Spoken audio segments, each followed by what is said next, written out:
আসসালামু আলাইকুম। সকলকে স্বাগত নতুন আরেকটি ভিডিওতে।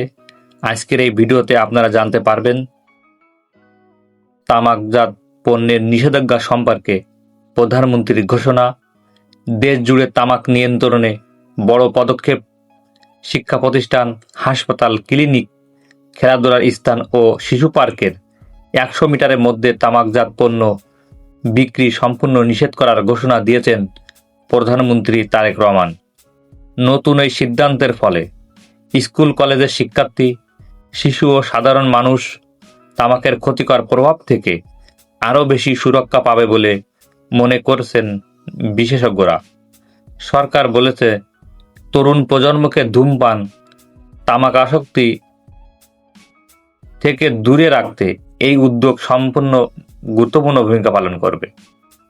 একই সঙ্গে হাসপাতাল ও স্বাস্থ্যসেবা কেন্দ্রের আশপাশে ধূমপানের পরিবেশ কমিয়ে স্বাস্থ্যকর পরিবেশ নিশ্চিত করা হবে।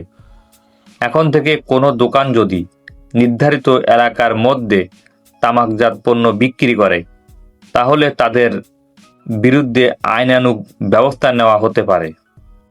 আপনার এলাকায় কি এই নিয়ম কার্যকর করা সম্ভব বলে মনে করেন? মন্তব্যে আপনার মতামত জানান। আপনারা যদি এরকম গুরুত্বপূর্ণ ভিডিও পেতে চান, তাহলে অবশ্যই আপনারা আমাদের চ্যানেলটি সাবস্ক্রাইব করে পাশে থাকবেন।